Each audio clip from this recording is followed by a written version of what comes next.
Hi friends, welcome to my channel. இன்னைக்கு நம்ம hotel ஸ்டைல்ல உருளைக்கிழங்கு மசாலா எப்படி ரெடி பண்ணலாம்னு பார்க்கலாம். இது பூரியோட ஒரு நல்ல காம்பினேஷன். வாங்க நம்ம வீடியோக்குள்ள போவோம். சேனலை ஃபர்ஸ்ட் டைம் பார்க்குறீங்கன்னா சப்ஸ்கிரைப் பட்டனை கிளிக் பண்ணிக்கோங்க. அப்படியே பக்கத்தில் இருக்கிற பெல் பட்டனையும் கிளிக் பண்ணிக்கோங்க. அப்போ தான் நான் போடுற உடனுக்குடன் நோட்டிஃபிகேஷன் வரும். ஃபஸ்ட்டு நம்ம 2 உருளைக்கிழங்கு எடுத்துகிட்டு அதை அவிச்சு எடுத்துடலாம். இப்போ ஒரு பேன் எடுத்துக்கலாம். அதில் 2 டேபிள் ஸ்பூன் எண்ணெய் ஊற்றிக்கோங்க. 1 டேபிள் ஸ்பூன் கடுகு, 1 டேபிள் ஸ்பூன் சீரகம், 1 டேபிள் ஸ்பூன் அளவுக்கு உளுந்து, 1 டேபிள் ஸ்பூன் கடலைப்பருப்பு, இதை எல்லாத்தையும் சேர்த்துட்டு நல்லா ஒரு வாட்டி ஃப்ரை பண்ணி விட்டுக்கலாம்.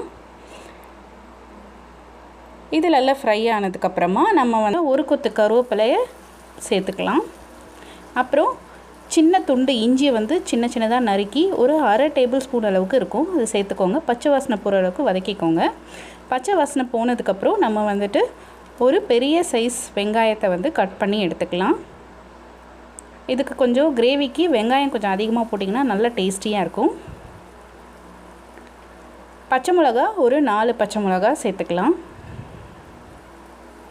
சேர்த்துட்டு கொஞ்சமாக உப்பு சேர்த்துக்கோங்க.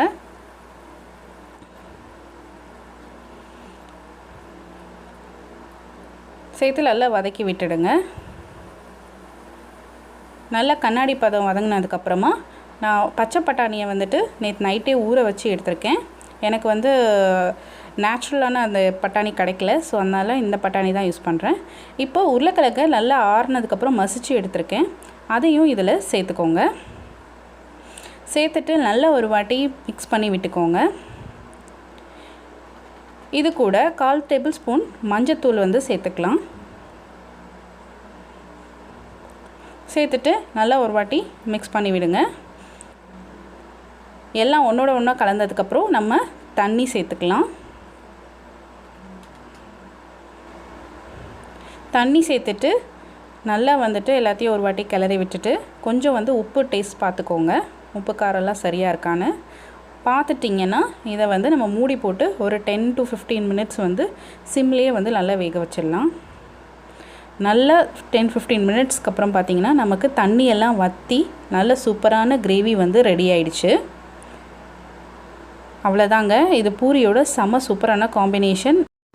இந்த ரெசிபியோட நான் பூரியோட ரெசிபியும் போட்டிருக்கேன், டிஸ்கிரிப்ஷன் பாக்ஸில் இருக்குது, நீங்கள் அதை செக் அவுட் பண்ணிக்கலாம். நல்லா ப்ளஃபியான பூரி எப்படி செய்கிறதுன்னு. ஸோ இந்த உருளைக்கிழங்கும் இந்த ப்ளஃபியான பூரியோட சேர்த்து சாப்பிடும்போது அவ்வளோ சூப்பராக இருக்குங்க. இந்த டிஷ் நீங்கள் ட்ரை பண்ணிவிட்டு உங்களோட ஃபீட்பேக் அண்ட் கமெண்ட்டை மறக்காமல் எனக்கு சொல்லுங்கள். நம்ம சேனலை இன்னும் நீங்கள் சப்ஸ்கிரைப் பண்ணலைன்னா சப்ஸ்கிரைப் பண்ண மறந்துடாதீங்க. தேங்க்ஸ் ஃபார் வாட்சிங்.